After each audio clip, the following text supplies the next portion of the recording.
আসসালামু আলাইকুম। আমরা নতুন প্রজেক্টে আসছি। এই যে এইটা হলো প্রজেক্ট। এখানে যে ইঞ্জিনের দায়িত্বে আছে তার সঙ্গে আমাদের কন্ট্রাক্টর কথা বলতেছে। এই যে আপনাদের আমি দেখাবো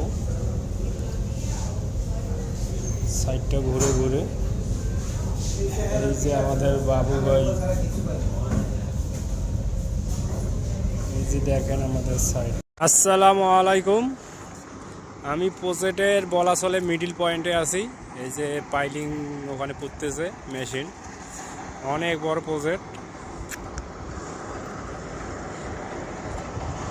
এই যে দেখেন, কিন্তু ঘটনা হলো চতুর্থ সাইডে পানি, এখানে মাটি ফালায় আলগা বালু ফালা